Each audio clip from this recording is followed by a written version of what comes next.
Hey guys, Jordan with 304 Beco here. Hey, got another trap out. This is called the North Hills Trap Out. It's about 17, 18 foot up in the tree. Really steep angle on the ladder here. It makes it hard to work for just one person. What we've got is another slit in the tree. Honeybees have moved in. It's a pretty sizable colony. I actually have taken two splits from this trap out already, and just introduced queens each time and made basically new colonies from everything I've been able to get out of it. The homeowners have said probably 4 to 5 years they've had honeybees living in here and just now decided to get it taken care of. I basically stapled in some more screen door mesh and a cone to trap them out. I had to put a screw in the side of this tree, which I really do not like doing. I don't like doing any type of permanent damage to trees. I guess it's just the conservatorship in me. This is pretty difficult to work by yourself. 18 foot up on a extension ladder. But anyways, so I screwed into the tree. Have a bracket on this 6 frame nook here. And ratchet strapped it to the tree. You never want to take any kind of chances of that box falling out of the tree and maybe landing on one of the homeowner kids or one of the neighborhood kids even. But so I finally wised up after, I don't know, a month and a half of doing this trap out, and made a rope with a carabiner on the end of it to raise and lower items when I'm working up on the tree. But unfortunately, the carabiner wasn't big enough to fit through the hole in the center of this nuke. If you look in the bottom left corner here, you can see a bunch of activity under the lid. So that's pretty cool.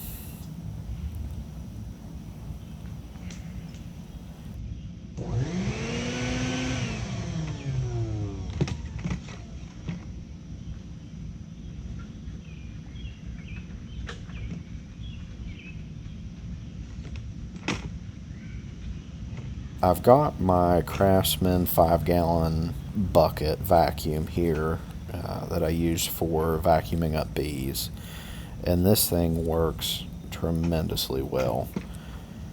What I did was I punched, I believe it was 4 1-inch holes on two sides of the bucket, on opposite sides of the bucket from each other. And I take painter's tape and just cover the amount of holes that I need to cover. If I were to do this again, I'd probably actually take a 3/4 bit instead of 1 inch to make my holes. I just don't seem to get as good a suction as I need sometimes when I get in big clusters of bees.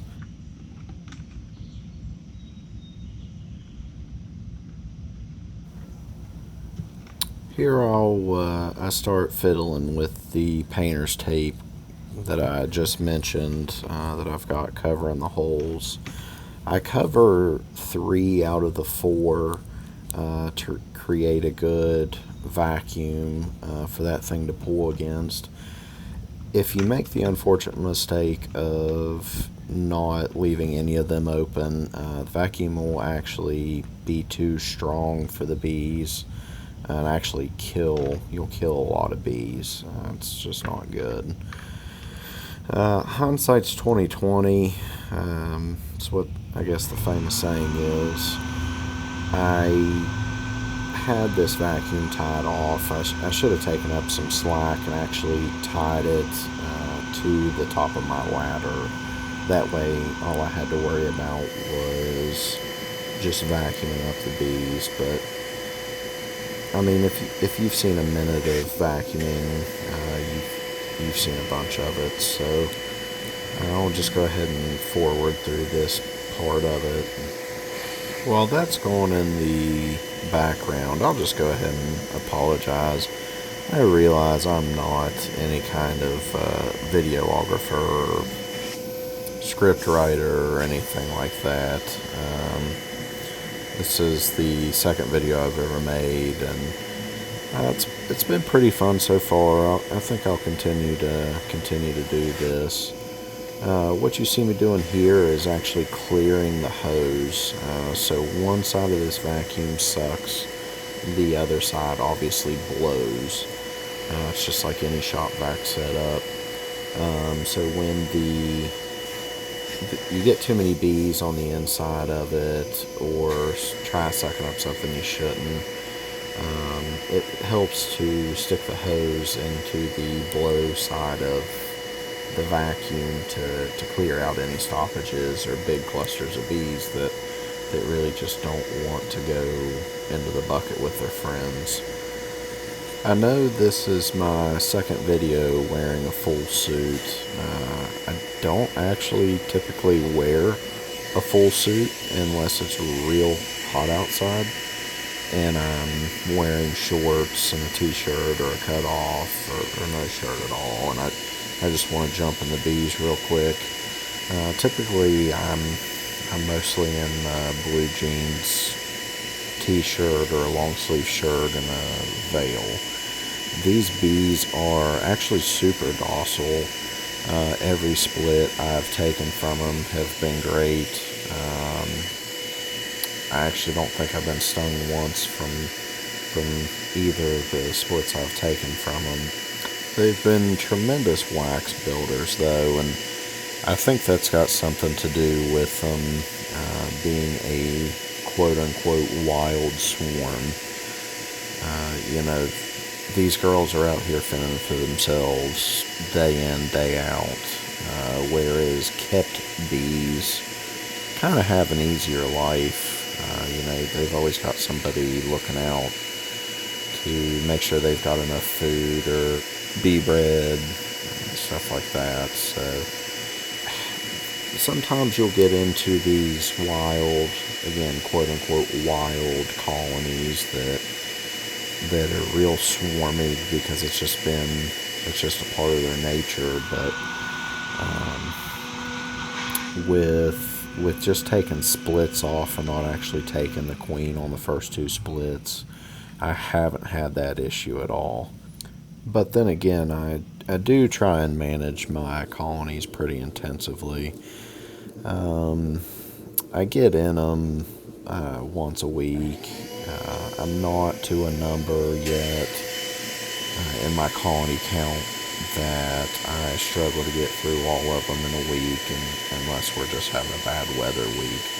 I really try and stay out of them during rain and other type weather storms like that. They get real cranky, and it's just not good for either of us. They sting me, I'm not happy, they die. It's not good. But because of my goals and my aspirations of where I'd like to take our bee business, I say ours, my wife and I's bee business, I really try and stay on top of them. I always give them enough space, and you'll hear a lot of people talk about promoting brilliance within your apiary, and that's honestly something I'm trying to learn. I don't know anything about it. I don't know how to practice that. But I can tell you though, it's probably not through doing trap outs and cutouts, and it's through developing a good queen rearing program and just kind of being self-sufficient, breeding the hygienics and the cleanliness that you want out of your colonies. So I'd like to touch on what you just saw me doing, holding the hose in the air like that. There's probably 100 or so bees flying around me right there.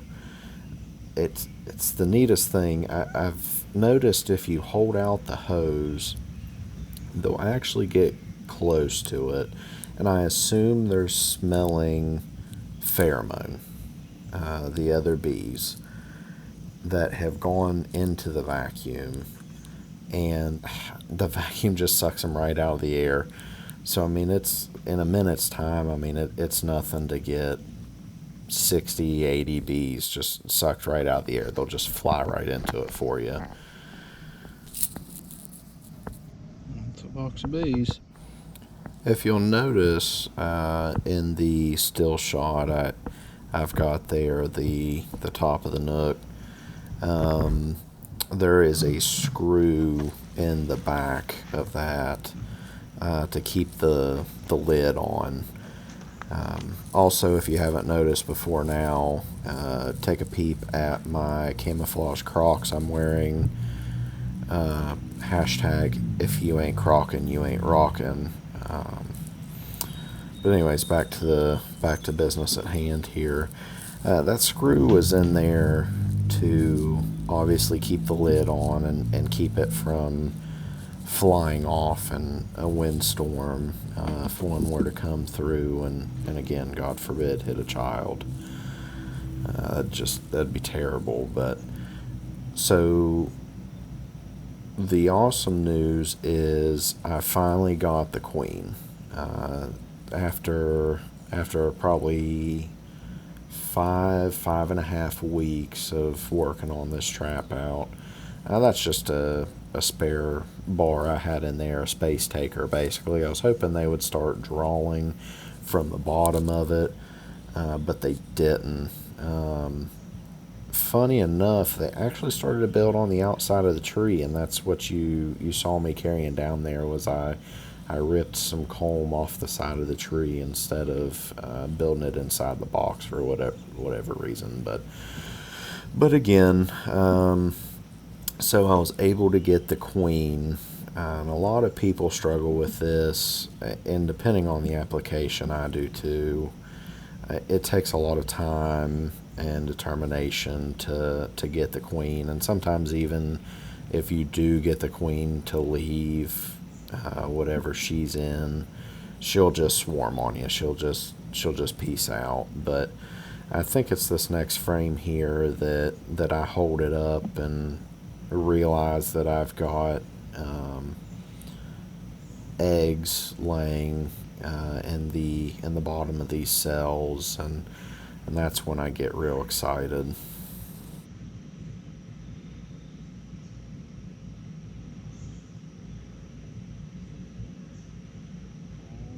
Oh boy.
Something real important to mention and to keep in mind is you're transferring frames from your nuke box.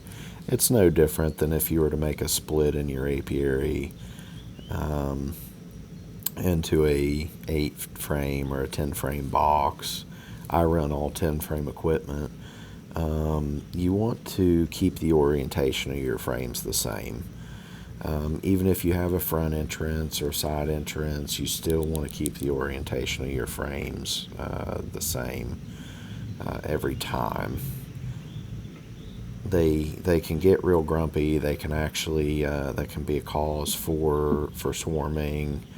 If you start messing stuff up, mixing stuff around. Uh, I think it was the day before I shot this video. It was kind of rainy out, and I was trying to make a couple quick splits, and because I had queens coming the next day, and man, those girls got me. I think it was 5 times. Just about chased me out of the bee yard. Um, wasn't wearing my suit, wasn't wearing any of my protective gear. Happens to the best of us, I guess, but so it's something to keep in mind. Frame orientation, and don't get complacent on your protective equipment. You'll see me, I'm sure, in later videos, not wearing gloves, working my bees, or not wearing my suit, or something along those lines, and it never fails to come back and bite me. I always, I'm like, 10 minutes, I'll be done, or it's just going to take me 20 minutes to get through these couple hives here real quick, do what I need to do. I know which ones I'm splitting, no time. And sure enough, that's always when they get you.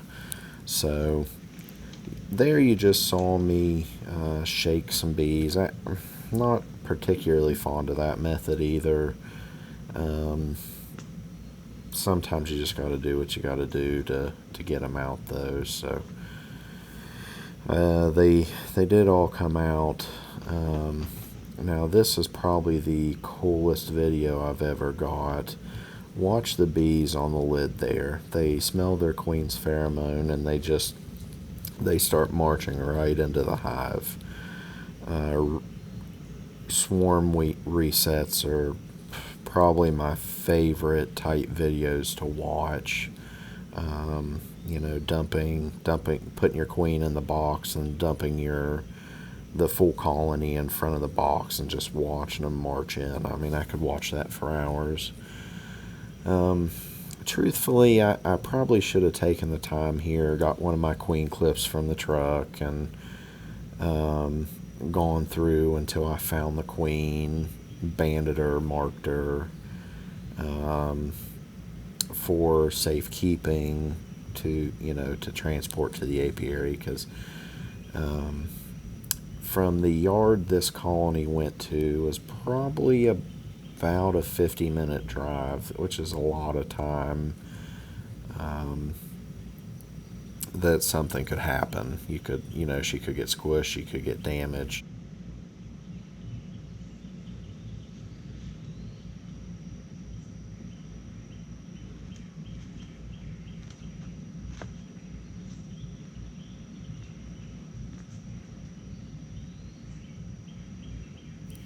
Something else I just thought I would mention, or thought to mention here. I am not a big proponent of stapling your brood chamber to your bottom board. Man Lake and Dandant and those guys, they sell big staples specifically for that purpose. I'm just not a fan of it. What I typically do when I'm out working in the field like this, I'll just take my regular staple gun, and I'll put a staple, 2 on each long side of the box, and that's enough to keep it together while I'm working, doing what I need to do. And then before I get ready to transport, I typically take some 1/8-inch hardware cloth and form an L with it, and just kind of lock those girls in there so I don't lose any during transport. I don't even typically like inner covers when I'm transporting, just because most of my inner covers have rear entrances, or top entrances, I guess I should say. and they can get in and out, hauling the extension ladder and all that jazz. Just it leaves you open. It's not a huge problem if you're under a tonneau cover or in a got a like a camper top on the bed of your truck, but being open like that, hauling the extension ladder around, I don't even like using the inner cover, but I mean they have their place, and they have, people have their reasons for using them for this. Again, here I am shaking the bees. Sometimes you just have to get them out of that bucket. They it's got to be a pheromone thing. Is the only thing I can come up with of why they don't want to leave. So I'm shooting all my video on a GoPro Hero 6. I actually won it at a company event, company paid vacation I got to go on, and that's just kind of, I told my wife, hey, I'm going to start making YouTube videos, and here we are, 2 videos later. What you're seeing demonstrated here, the bees are basically trying to fan the queen's pheromone for the other bees that are out flying around or still up in the tree, saying, hey, here she is, come here, this is where she's at, this is where we're going. So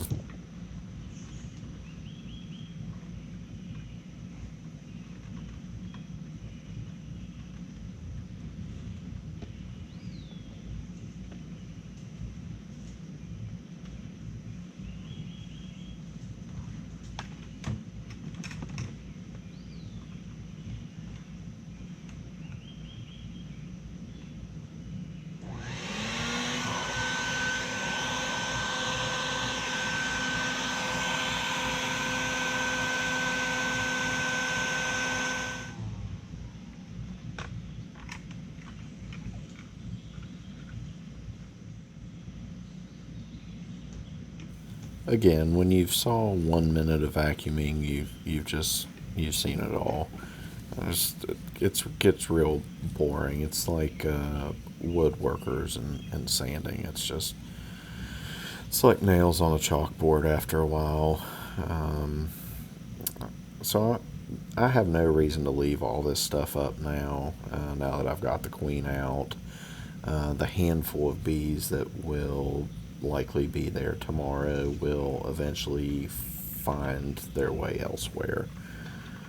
Um, I had some real awesome music playing here, and as I'm driving out to one of my out yards, and then I remembered YouTube wouldn't let me play it, so I had to take it away and just give you some nice video of a hayfield.